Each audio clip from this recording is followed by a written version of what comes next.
Peter Valley, FBAmaster.com here. In this video, I'm going to cover the unsanitary story of how to dumpster dive for books and make a profit reselling trash. And I want you to come away from this video knowing how to dumpster dive, where to dumpster dive, why to dumpster dive. And on top of all that, I want you to look at dumpster diving as a legitimate book source, not just some fringe thing that some weird people do or that you do every now and then when you feel like it or when you get, it's only something that works if you get lucky. This is a legit book source and it should be viewed as such. And that is my goal with this video. By the end of this, you will be knee deep in a dumpster before this video is even over. Let's get into it. In part one, I'm going to cover how dumpster diving changed my life. I literally owe my Amazon business to dumpster diving. I'm going to give you a couple of brief anecdotes. Then we're going to overcome all your objections because I know exactly what your objections are because I've talked to many Amazon sellers about this. So if you're resistant to the idea of dumpster diving, I'm going to obliterate all your objections in the next part. And then in part three, the core of this video, I'm going to tell you everything I've learned in my over 30 years of dumpster diving experience. I'm going to break it down the top 8 concepts, tips, tricks, so that you'll come away ready to start profiting off of other people's trash. All right, you guys, so listen, this might sound kind of self-important, but I am the dumpster god. I was actually ordained as such by God himself, if you can believe that. I don't have any evidence to support this. You have to take my word for it. Just so you know, I put my money where my mouth is, and I'm actually knee deep in trash on a regular basis. Here's a couple clips. So you can see here, this is me actually just last New Year's Eve, literally at midnight. I was dumpster diving for books. You can see me in my suit and tie, and while the rest of you were out being degenerates, at the stroke of midnight, I was literally digging through trash for profit. And this video, I believe, oh yeah, this is a library dumpster where it was near my house where I used to live. And I used to actually pay my rent off of this dumpster. I would track profits by source. And I would make sure I think my rent was $800. And I always made sure I made at least $800 off this one library dumpster. I made untold tens of thousands, if not more, off this dumpster. And you can see this is me in a leisurely pose on top of a dumpster full of books. If you want to know where this is, tough luck. I'm keeping it my secret, but there's no shortage of dumpsters that look exactly like this if you know where to look. Okay, so when I say I would not have an Amazon business if it wasn't for dumpster diving, what the heck am I talking about? So let me explain. There's 2 anecdotes I'm going to give you. So number 1, the first time I ever attempted to source books to resell was before Amazon. I was trying to sell them to a bookstore, and I found a thrift store dumpster full of thousands and thousands of books. Some of you maybe heard me tell this story before. In fact, there's an article about it on FBA Mastery. See your headline right here. This gives you a little spoiler alert. So the thrift store employees caught me in their dumpster and slammed the lid shut, locked it, and called the police. So I didn't get arrested, but I did make away with a bunch of books they never found. They didn't know that my car was a few feet away, packed with books. Took those books to a bookstore who promptly rejected them. But it was my first attempt, and you can't really say it was a fruitful attempt, but I did learn some things. And so quite literally my first attempt to ever source books to resell was dumpster diving. But then when things really started getting going back in 2007, I was broke. Me and my girlfriend were both broke. We both decided we were going to commit to selling books on Amazon. Had no idea how to do it. We sourced a few books from garage sales here and there, but we're really not good at it and we're running out of money fast. And we lived in Pasadena, California, and there was a university called Caltech. And Caltech had a recycling center on campus. And we went there one time. I can't remember if we were looking for books or we were there to actually recycle. It's not entirely, the memory's a little bit fuzzy. But whatever the case, we found a dumpster full of books. A professor just thrown out his entire office. So we shoveled all of those into her car and made thousands of dollars off that one score.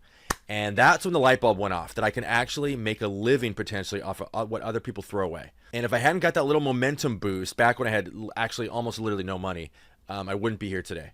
Okay, so why dumpster diving? Why should you dumpster dive? Not just for books, but really anything you can resell on Amazon. Why are dumpsters a legitimate source? I know what you're thinking. You're very skeptical. I get it. So let's get into all the reasons why dumpster diving is a legitimate source. Number 1, there's books in dumpsters. And books can be sold for a profit. That's why you're here. You know that already, okay? And if you don't believe, there are, at this moment, hundreds of thousands, if not millions of books in dumpsters at this exact moment nationwide. I'm going to disabuse you of that notion. There are free books in dumpsters everywhere. You just have to be willing to get in and take that leap, so to speak, into the trash. Number 2, it's fun. Dumpster diving's a blast. Sourcing, let's be honest, can get kind of boring, but dumpster diving adds some spice to an otherwise potentially boring book sourcing routine. Number 3, this is my favorite one. No one else is doing this, you guys. In fact, 99.9% of you watching this, even if you agree with me that this is a good idea, you're still not going to do it. because you have too many mental blocks, too many objections you can't overcome. I'm going to do my best to disabuse you of all those by the end of this video. But realistically, most of you are never going to do this because it's just a little bit fringe. Most people don't like to kind of step outside the lines of what's considered culturally appropriate or whatever. And so what that means is it's a competition-free zone. You can have an actual dumpster full of books that actually functionally is a dumpster full of cash.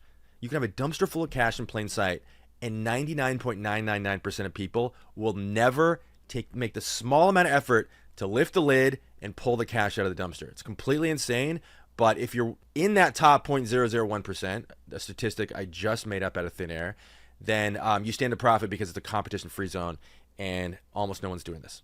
All right, let's get the pleasantries out of the way. My name is Peter Valley. I've been selling on Amazon for over 15 years at this point. If we have not been acquainted, I do the website fbamastery.com, and my favorite dumpster diving source of books is libraries. They tend to be the most consistent. We'll get into more of this in a second. I have to encourage you to head over to fbamastery.com, get all the free stuff you see here. You can build a whole business off of what I give away for free. You can download all these guides, over 600 pages of free stuff. I'm not kidding. fbamastery.com. Link is below this video. Subscribe to the YouTube channel. If you don't subscribe to the YouTube channel, here's what I'm going to do. I'm going to come with a construction crew, and I'm going to build an entire dumpster around your house. And then I'm going to slam the lid shut, and I'm going to lock it. So you'll essentially be entombed alive, and then I'm going to have you hauled off, have a trash truck come along and haul off your entire house to the landfill where it belongs, because you deserve an extreme amount of punishment. If you don't subscribe to the YouTube channel, immediately hit the button below this video. Subscribe right now. I also have an Amazon repricer. If you sell on Amazon, you need a repricing tool. When you dumpster dive books, you need to reprice those books. I have the best one out there. It's called NeuroPrice. 14-day free trial, neuroprice.io. We're the best one out there. Click the link at the top that says why NeuroPrice is best to get the full rundown. And lastly, there's a full article version of this video at fbamastery.com. I go in a little more in depth than I'm able to in this video, so I'll hit the link below as well. It's a link to that article. All right, so why do so few Amazon sellers, including you, if I had to guess, source from dumpsters? Why are people so averse to this source? It's free money. How could you be averse to free money? Well, I think there's a few reasons. Number one, people just simply don't believe that valuable books end up in the trash. It's that logical part of the brain that's like, well, if something's worth money, why would it be thrown away? And the answer is no answer. The answer is just don't even ask the question, because it truly doesn't make sense. And it's not just books. There's lots of profitable things thrown in dumpsters. And in fact, when you're dumpster diving for books, you're going to find other weird stuff that you can resell. And it just doesn't make sense. And it doesn't have to make sense. All that matters is that it actually works. And all that matters is that it happens. So if you run everything in business and in life through the filter of what makes sense, you're not going to make any money. Most of what makes money in business, most of life in general, when you think about it, doesn't make sense, including dumpster diving. Just accept that it is real. Number two, people don't know where to go. And that's partially an inevitability of dumpster diving. It's partially innate to dumpster diving, because there's not really a checklist I could give you of, okay, you're in a town, here is a list of go dumpsters to check out. Here, you can't just run dumpster diving for, books full of dumpsters through Google Maps. So it's a little bit hard to distill it down to a consistent list. In fact, it's actually impossible. So people just don't know where to go. I'm going to do my best in this video, but ultimately this is going to be left to your own creativity. And that's part of the barrier to entry, that if you can clear it, you've got a lot of free inventory awaiting you. Number three, people are scared of digging through trash. Look, I don't want to dignify this in any way. To be successful in life, you have to do things you're afraid of. You might be worried about your neighbor seeing you knee deep in a dumpster. You might be worried about anybody seeing you knee deep in a dumpster. Well, one bit of good news is you rarely have to actually get knee deep in a dumpster. You can usually get what you need without having to dive in. But bottom line, people just think it's socially unacceptable to dig through trash, and so that's a big block. You have to be willing to overcome that. Number four, dumpster diving for books takes work. And I don't just mean the work of physically pulling the books out of the dumpster. I mean work in terms of actually finding consistent dumpster sources. It takes work. If you want to map out your whole town, you're going to have to put a lot of footwork in and go through a lot of empty dumpsters, experience a lot of dead ends before you're actually going to have a consistent list of profitable dumpsters where you can find books. Okay, it's not going to be that easy. So that scares most people away. Don't be one of those people. And then lastly, dumpster diving is inconsistent. As I said, it's kind of similar to the second thing I mentioned where people don't know where to go. It's very difficult to give you that list of here's just a list of consistent dumpsters that you can go to in your town. Now, and I keep saying difficult, it's actually impossible. The range of potential places where books could be thrown away is vast. And so people don't like that inconsistency. They know, like, okay, thrift store, even if, it's a thrift store that's maybe not that profitable, at least it's consistent. People need consistency. I would encourage you to abandon your need to be consistent in favor of doing what works, even if it takes a lot of work to get there. But the big takeaway from all 5 of these is, I would say, just remember that anytime the majority of people can't or won't do something, that is the direction you should move in, because that's where you will find the most profit. Okay, remember I said most of my effort in this video is going to be of overcoming the objections you may have to dumpster diving. So this is the big one. I'm going to give you the 5 reasons that people throw away profitable books, because you're probably thinking, remember item number 1 in the last section was, people just don't believe that profitable books would end up in a dumpster. I'm going to obliterate that objection for you right now. Okay, number 1, books in our culture, unfortunately, have a low perceived value. I say unfortunate, it's actually fortunate, because it allows books to be as profitable as they are. But low perceived value. So in other words, there's a gap between the perceived value and the actual value. So you've got a book. We look at a book and we're just like, oh, the average person has no idea that you can resell books for a profit. They just think, oh, it's just a book. It's like it doesn't have any value. When, of course, as we know, as booksellers, that's not the case. So people have a garage full of books. Stores have a bunch of books. They just perceive them as having no value and discard them accordingly. Number 2, most places that throw away books don't consider books to be a profit center for them.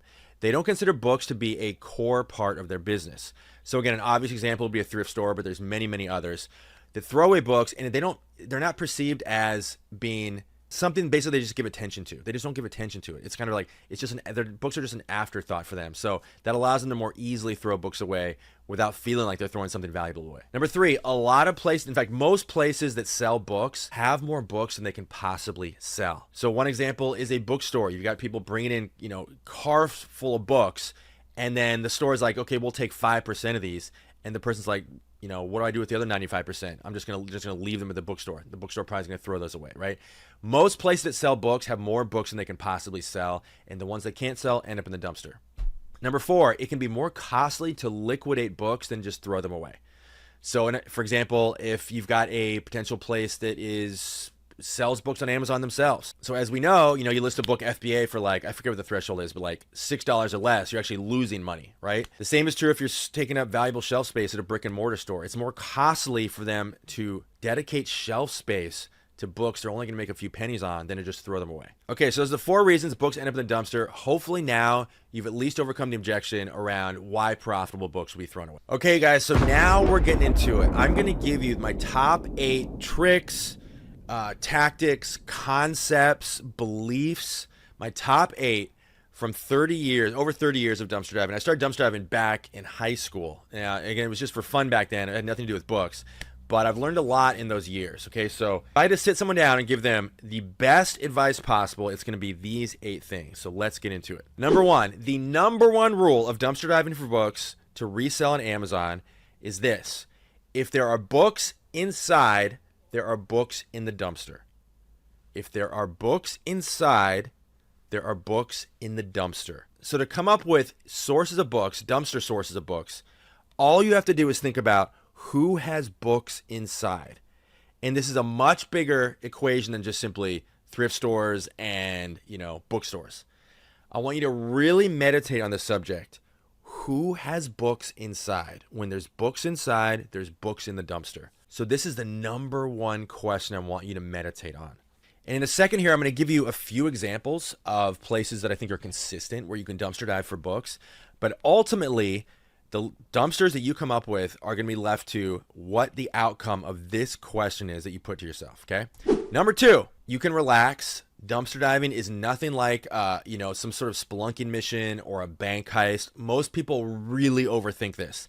They think they need some, set of equipment. I get questions like this, like, what equipment do I need to go dumpster diving? You don't need equipment. You just go do it. Don't overthink this. Don't overcomplicate this. You don't need a hard hat with a spelunking spotlight and a bag full of lock picks and bolt. You don't need any of that. You just go do it. Okay, so don't overthink this. No ski mask required. No camo required. Okay, you don't have to dress up like a bush. Okay, no ghillie suits required. You can just go do it.